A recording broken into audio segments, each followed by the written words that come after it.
Good evening. We are back once again to talk about the Polymega, and I'm here with my brother Matt.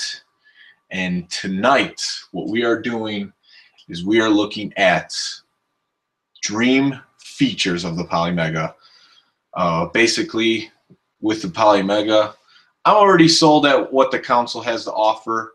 So what I asked Matt to do was compile his list of dream features that would put it over the top. So I haven't seen his list yet, so we're going to go back and forth with a few of the features that we think will make it a must-buy for retro gamers. So, Matt, what is one dream feature that you wish the Polymega would have? Well, I mean, I'm just going to go with the easy blanket one first, and it's just the consoles that are not being offered so far. So, like the Dreamcast, Saturn, PlayStation 2, the 64, the Game Boy Advance, Game Boy Color, Game Gear, and the Sega Master System and the SG-1000. One thing I was reading in the forums was like people talking about how they want the Master System and the SG-1000 because then this could be, and the Saturn and the Dreamcast, so that could be a unifying Sega console. So then you know, the one spot where you could actually play all those games together.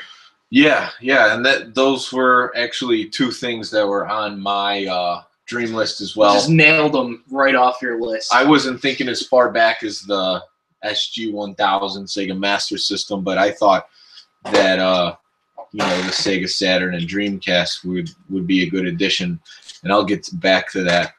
But I think offering more systems is obviously going to be a better sell for the console in general. Yeah. And I think all the ones you described, it's maybe like a one step at a time type of thing. Yeah. And with Sony and Nintendo systems that were still relevant in the early 2000s, there might be some kind of the latter day ones are going to be the hard ones to overcome. The ones that I think are more realistic are like the Game Boy Advance and the Game Boy Color and the Sega Master System. And they already said that they're going to bring out a Famicom module, but that one is also on my list of something that I need to have because I'm more interested in playing the experiences that I didn't get, or just alternate experiences of the same games that I've played. Even if it's just there's literally no translation change. I just want to be able to put that cartridge in there and not an NES one. Yeah, I see what you're saying. Because, there are some exclusives on the Famicom, or each game back then had a little differences. Well, even like Mario 3, the power-up system in the game works slightly different. So when in the American version, if you get hit, you just go down one power-up, and they added that into Mario 3. But in the Japanese version, you get hit once, and you go back to small Mario no matter what power-up you're at. Oh, I see. I didn't know that. So it's a little bit harder. It's a harder game. Yeah, and I guess they made their games harder back in the day because they thought we couldn't handle them the same way. Well, it's actually opposite of what they were doing at the time with most games. The American versions are actually harder for most of them to combat the rental market. But oh, I see. So, yeah, that's a good point. That's a whole nother topic in itself. Yeah. The Nintendo against the rental market. But I'll go with, I'll just piggyback off of your dream list there. I said, add the Sega Saturn. That's one I want to talk about because Sega Saturn is notoriously hard to emulate for. There's clearly nothing out there that can just put it out there in HD unless you have one of those frame meisters. The console's not that reliable itself. So yes, getting a Sega Saturn on this system would be a selling point for a lot of people, I believe. So that leads on to the next console that I thought would be good to have on here is the Sega Dreamcast. The reason I think the Sega Dreamcast would be good on this console is because it's kind of like it was in an era where kids that are maybe teenagers entering their 20s, they grew up with that era of gaming with the Dreamcast, PlayStation 2, Xbox, and GameCube, and that's their tolerance for graphics on some of these games. Yeah. And the Dreamcast was the first console to really drive home the graphics and bring the arcade experience completely at home at that point. And I think having the Dreamcast on there would bridge the gap a little bit with what age gamers would be interested in this thing. Another important thing with the Dreamcast, though, is they have to make the VMU work. Like it needs to have a complete feel to it. If that's not in there, that would be a little bit of a challenge. And I wonder how they're going to do the disc-based systems with the controllers. Well, that's another one that another wish that I have. Yeah, because the modules for the cartridges have the slots for the specific controllers, whereas the CD-based consoles, that's what the console is at its core. So there's no slot for it. So maybe they have adapters through USB. Yeah. So the PlayStation controllers do have, I think they actually have official versions for the USB for the PS3. So you could use like your PlayStation 2 controller. I haven't read anywhere about that being compatible. What I've read, I think I have. I've read that or that was for the memory card. Memory card. Yeah, that's what I read. But I think it would be nice to have a module where you could have the PlayStation controllers and not have to buy a multi-tap. I have 4 slots on there and then a memory card slot. And, Yeah, and these are dream features, like I said. So this is asking a lot. They've already put a lot of modules out there for the initial market, but we're thinking above and beyond based off the potential of this system. So that being said, what's the next thing on your dream list? Well, I want to go back to the Game Boy Advance Game Boy thing. Okay. I think if they're going to do a module like that, it would be nice to have the controller port for the Super Nintendo on there, because I feel like that would be the most comfortable controller to actually play those games with. And obviously, you wouldn't want to have, like, let's say, the GameCube adapter for your SP and then plug the SP into it or something. I don't know. Yeah, you wouldn't want to do that. And I don't really want to use the Bluetooth controller because it's still not the authentic feel that I want to have. I think if I had this system in my hands now, I would be using the Bluetooth wireless controller at least half of the time. I think for the use that you would have for it right now, that would work well. Yeah. Okay, so you had the Game Boy Advance stuff. The Retro Freak does that currently. I think, does the Retron 5 do that? I forgot. You can play Game Boy Advance games on the Retron 5. Retro Freak definitely you can use the Super Nintendo controller with that. But yeah. Okay. So what's the next thing? So they talked about putting indie games on the console. Right. I don't know how they would accomplish this, but I'm a person that likes to have physical versions of my games. And especially if they're going to be this like indie company making a console, I'm going to want a physical version of that regardless of I can dump things on there. So let's say my hard drive like corrupts and I lose my save files and their service no longer exists. I still want that physical game. So if there's any indie games coming out for it, I want them to be physical. I don't know if they would achieve that by a disc. I wouldn't even care if they gave me an SD card and just put it like a nice little label on there. Yeah. It was literally just an SD card. That would be fine for me.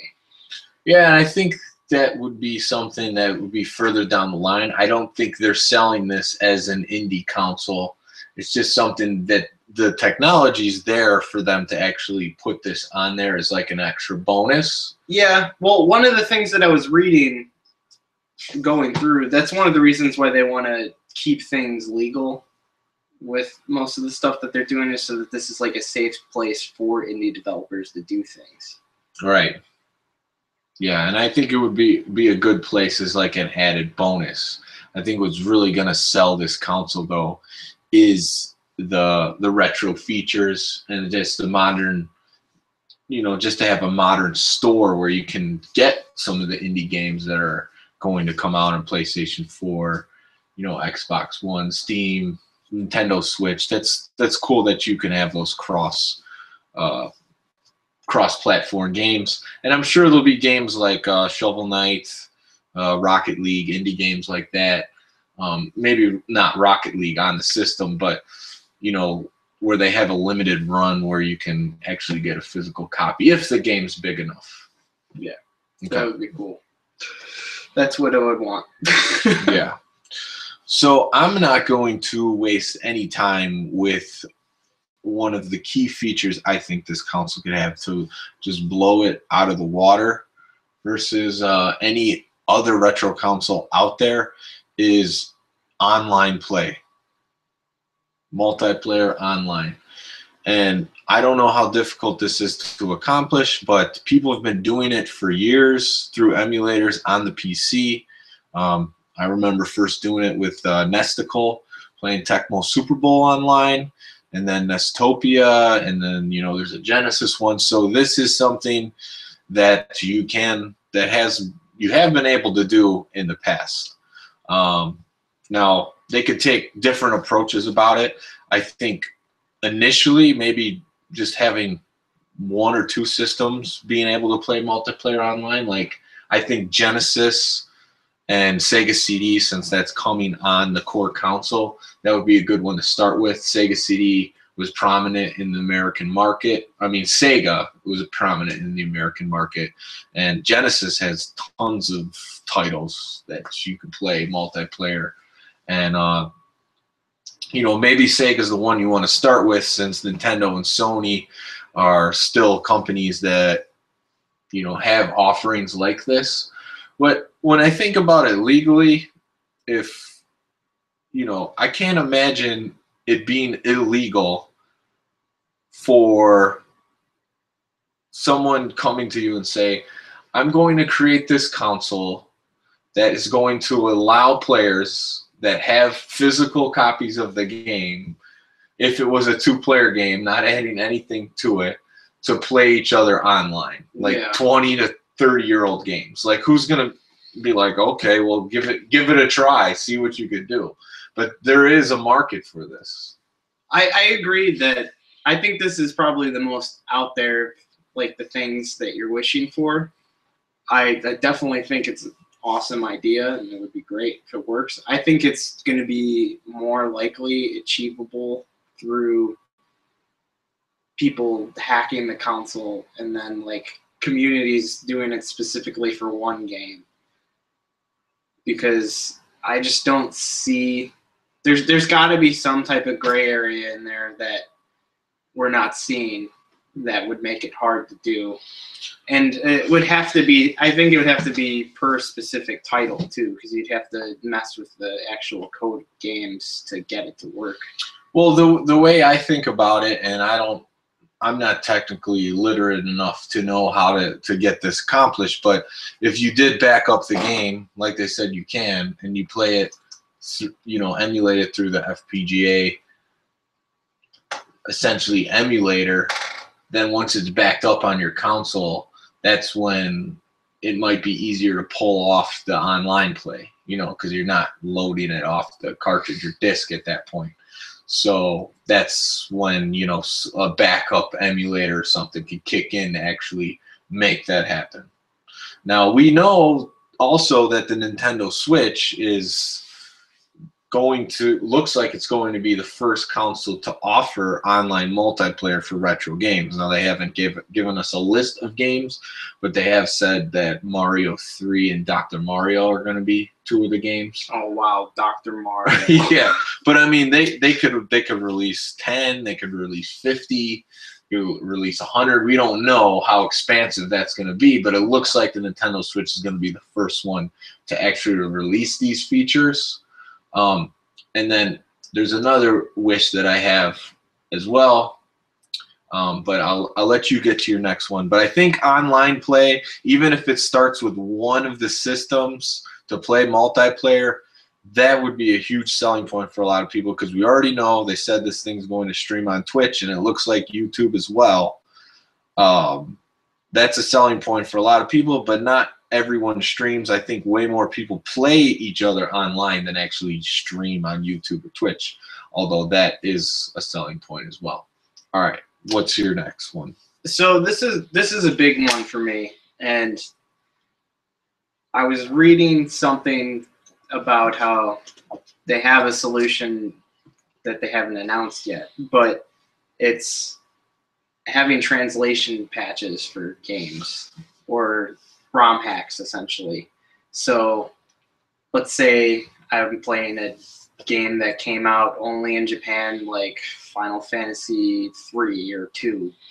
Both those games didn't come out here, but they have English translations that I could add to the ROM and then now play it in English. That would be a big one for me, because there's just a lot of different games that I wouldn't be able to read and not be able to enjoy. Yeah. I mean, obviously, the problem there is I'd also have to buy a cart for those games. So I would need the Famicom slot for that. Right. That's not out. But as far as none of it's out, but they're not saying it's going to be out initially. Yeah. Well, but yeah, that's a good point. Translation packs would be a nice feature. And currently, the only way that I perceive you being able to get ROM hacks or translations on there is if you buy a reproduction cart of the game and you pop it in there, and then you dump that. I'm assuming you can do that, at least. We'll see. We don't know. As far as as might be only official games. What their database is like they're setting up like a database of all the games. You could rate them. Yeah. And then they also said something about a community-driven part of that too. So if something's not on there, you can add in like an image, the game title. So I'm assuming that you could probably dump a game. Like I have that Oh No More Zombies Ate My Neighbors game, or yeah, on the Super Nintendo. Yeah, so I should technically be able to dump that, I think. Yeah, well, I mean, we'll see. If it's community driven, I don't see why you wouldn't be able to. But yeah, that's another thing I didn't even think about. That's why I asked you to make your own wish list. Yeah. So the next thing that I have is also an online feature. Since this thing is being sold on that you're going to be able to play these games at HD, and instead of buying all these clone consoles and new plug and plays that have HD, why don't we just get it all in one console? What do you say about that? The Polymega. But if we truly want to modernize this console, not only with the last thing they said with online play for at least a couple of the systems, but also to have voice chat between players.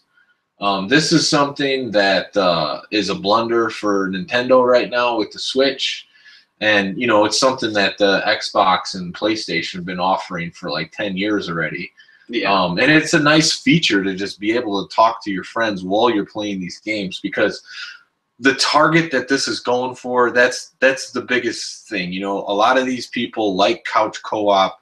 They grew up playing these games next to people, and now you can't play, you can't get together because time is more limited. You got to go to work, you got kids you got to take care of, so time is more limited. So having a voice chat feature where you can talk to people, that would be a key selling point. Now, obviously, it would be way more valuable if you can at least connect in some of the games and actually play with each other. But just to have that voice chat feature there on the system, I think that would be a huge selling point for people modernizing actually retro games. Well, even if you don't have the online support, if you're streaming the game, it would be nice to be able to have that, be able to go in through the microphone that you're using. Yeah. Or you could be streaming the game and your friend that's not with you could be watching. I mean, you could also do the same solution that Nintendo has and just basically call somebody. But having the integration inside the console is way better than having an external thing. It's so nice that you can be playing PlayStation 4 and you just plug in like any microphone into there, and then just put it on your head and talk straight into that. That's the best way to do it. You want to be part of that universe while you're playing the game. I mean, the fact that you have to go on a phone app, like the Nintendo Switch is, and that there's just so many other distractions on the phone, and then you have to charge the phone as well. Like, you don't need all that when you're playing games. Like, you want to go into this alternate place where you can communicate. Obviously, the phone does so many things, and you can do it through an app like Discord, but having it integrated in the console is really nice. And I think that would be one of the big wish list features that I have that I would love to see happen. So one thing that they've talked about is having multiple users on your console. So what I'm kind of wondering is if the games that you dump are like tied to that account, and then you can then take your account, log in over at your friend's house, and then upload the games that you dumped to the server and download to your friend's console. That was one I just came up with right now, but that would be great.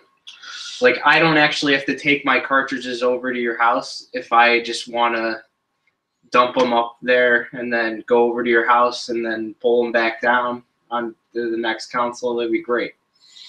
Yeah, I could see that, but that kind of goes back to the video I did on the game sharing, like where you can actually back up a copy of the game to your console, but you have to have the actual physical game. I think that's what they're going with.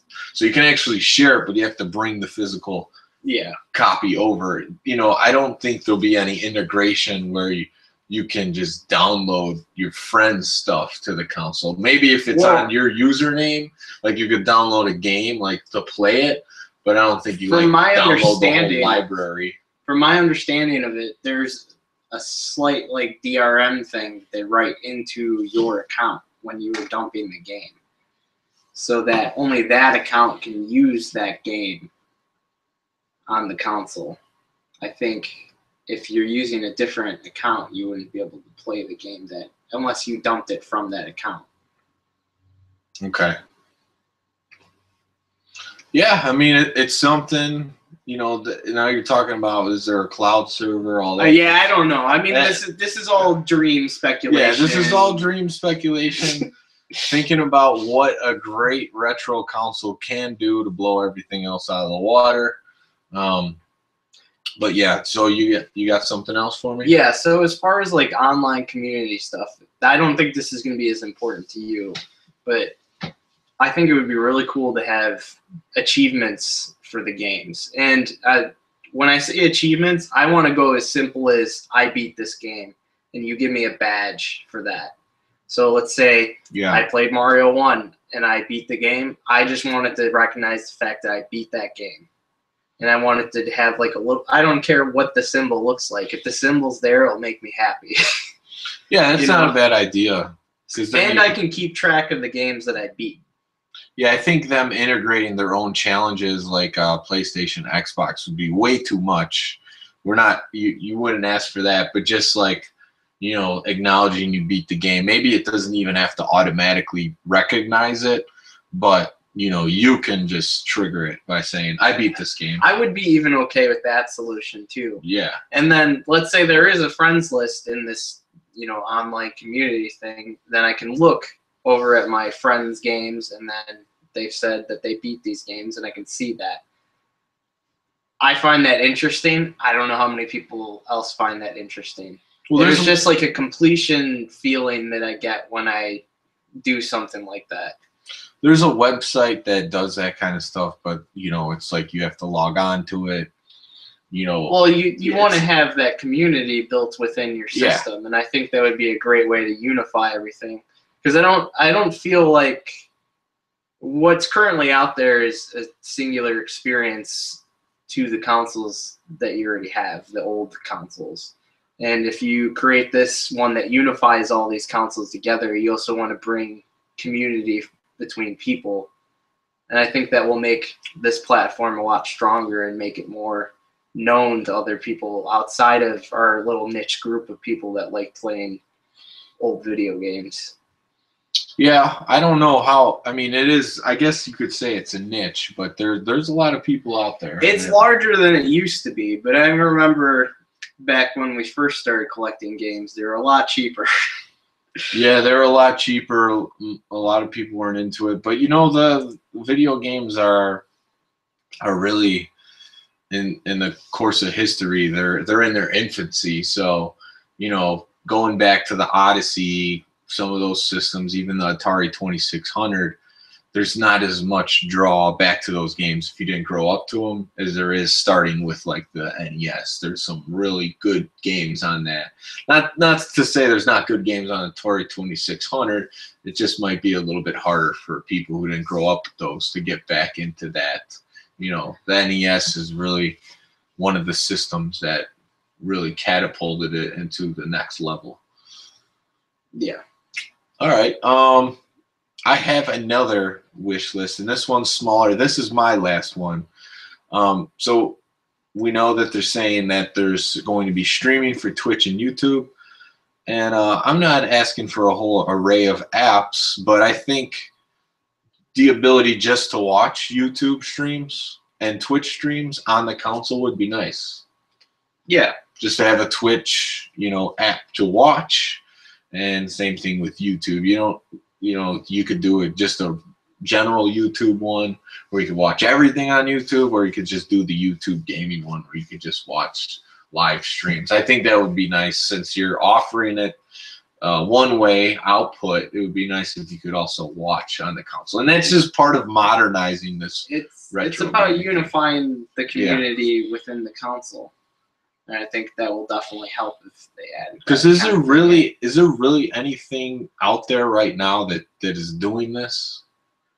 As far as what? Like unifying, besides for just like people making YouTube videos, going on forums. They're having these.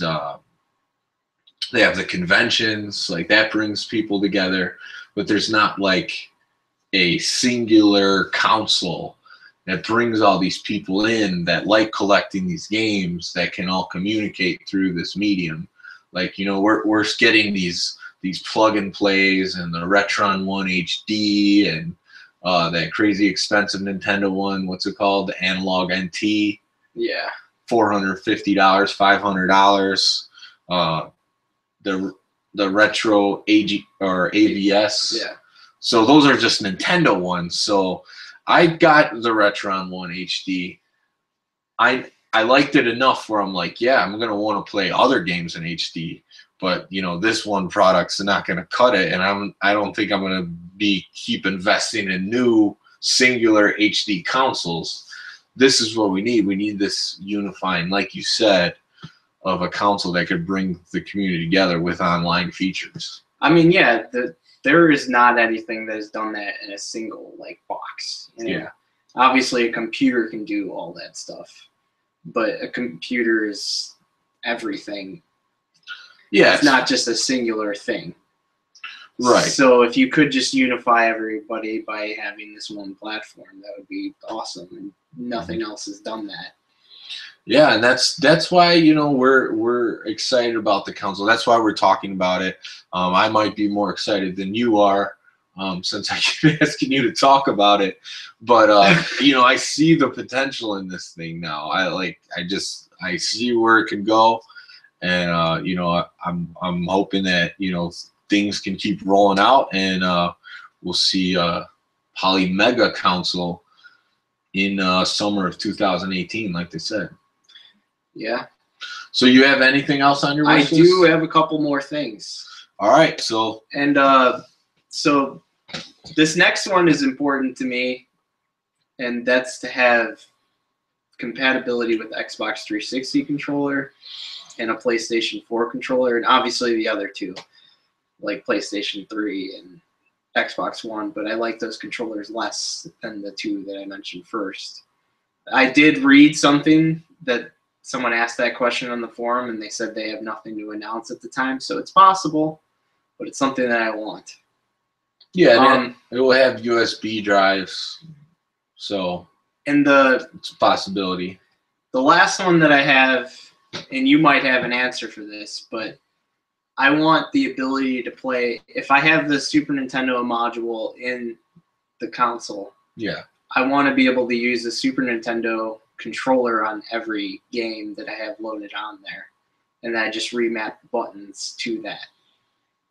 And it seems like a simple software thing that you could do.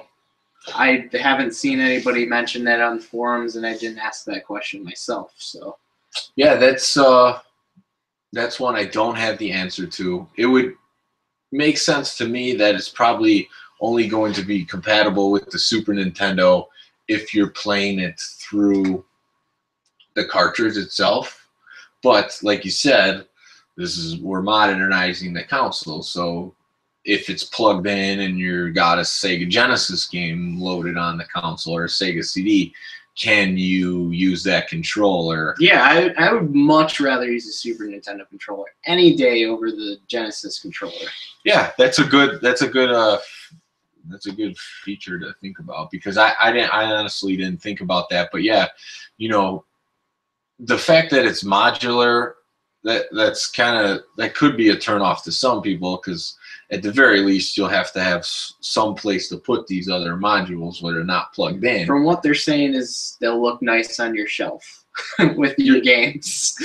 yeah, it's definitely less cumbersome. I mean, if you're talking about plugging in a few wires and, you know, just putting these things like stacked up against a shelf like books or other games, and then just plugging them in, like sliding them in, that's definitely less cumbersome. But if it has a feature like you say where you can just leave the Super Nintendo one in, that's your preferred controller, and you just load your other games on there through the other modules, that would be a pretty nice feature, because then you don't really have to be switching them out all the time. Yeah. And I mean, I could even play certain PlayStation 1 games with that too, if I wanted to. Exactly. That'd be great. Yeah, just missing a few buttons, but you know, not all the games would need them. But then you brought up a good point with the game sharing video that I did, where you know, you would be able to switch out games and load them on the console. But you also said, well, why couldn't you just share modules? Like, say if you had the Genesis module and I had the Super Nintendo one, then I could just bring it over to your console, and then just so we could dump stuff, and then after that, then I can plug in the one that I have and use the controller from there. And I think, you know, that would just maybe, I think it would just benefit them that, you know, they know they can do this. So, you know, obviously everyone won't have to buy the hardware of each module, but it would just get a larger percentage of people interested, knowing that they can actually share these games. And then, you know, in turn, it could bring down some of the prices of the retro games, especially the more common ones. But then, you know, stuff like Sega CD, Neo Geo CD, maybe those go up because there's just not many of them out there. I see that raising the prices for those type of games. Those consoles. Yeah, for those consoles, for those games. But I see the ability to, like, let's say I want to dump Earthbound onto my system. I don't know anybody that has Earthbound, but I want to dump it, but I don't want to pay $200. So I just set $200 aside, I buy it on eBay, dump it, and then sell it again. Well, yeah, that was one of the things I thought about too. Like, how would retro game stores deal with, you know, a return policy, which is usually pretty reasonable, like 7 days or something. Yeah, I can see this being a problem for retro game stores. But then again, it would almost put the games back into the stores for some people, because they might just like, I'll just dump it and I'll get money for it, and then other people will get access to it. It will drive down the prices, but there'll still be people that want to collect. Yeah. So they'll still want to keep them for their game shelves and stuff. So I don't actually see it as a bad thing, because there's some games that are just way ridiculously priced because, you know, they're hot consoles. There wasn't that many out there. And it'll just give more people access to more games in the best quality possible, which is going to be HD. So I don't see it as a bad thing at all. But like I said, if there's just, I'm going to buy this and return it tomorrow because I dumped it on the console, I don't know. But yeah, that's not what this video is about. I was planning on doing another one about that. So you have any other wishes? I mean, my last wish. This is good. You got a lot of wishes. My last wish would be one that a lot of people are thinking, and it's just to be able to dump a huge list of games without having the cartridges. I understand why they're not doing that. I did do a little research into it, and they will allow support for like the EverDrive, stuff like that.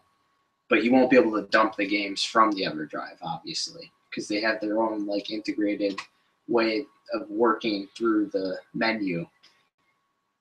So you're saying like you could play from the EverDrive? Yeah, so I can put my EverDrive in and it'll work exactly like it would on the Super Nintendo. But then it wouldn't extract all those games too. Right, it's not going to dump them, but you can still use those. So, you know, for the ROM hacking stuff and the translations, there's still a way that you can do it, you know, right now with the EverDrive. But it would still be really nice to be able to dump a bunch of games on there. But, you know, there's a lot of little intricacies to think about. But I think if they're going to make this a respected high-level console, they're not going to be able to just say, hey, come dump your ROM on this through the EverDrive, because it won't make the games completely obsolete, but you know what I'm saying? If it runs them like it should on the hardware through the emulation part of the console, and then people are just dumping everything on there, I mean, it's probably not the route that they want to go or the end users want to see. Maybe you do, but then there's other options for that. Yeah. That kind of play. Yeah, there's the, you know, RetroPie or so the other ones you mentioned earlier. All right, so you know, we had a lot of wishes for the Polymega tonight. You know, there might be some of them that get integrated before they actually start taking pre-orders for this thing. I haven't seen much news out for them lately. Hopefully we see something soon. I think they were looking to take pre-orders for this thing in the fall, so we'll see. But we're gonna keep looking at the Polymega to see what other news comes out, and if anything comes to our mind, we'll do another video on it, just like we have been. So thanks for watching. If you like what you see and you want to hear more about the Polymega, subscribe to the channel. We'll talk about it some more. I'm going to be following it closely. If you like retro sports games, then definitely you want to subscribe because that's the majority of what we do here. Yeah. Take care.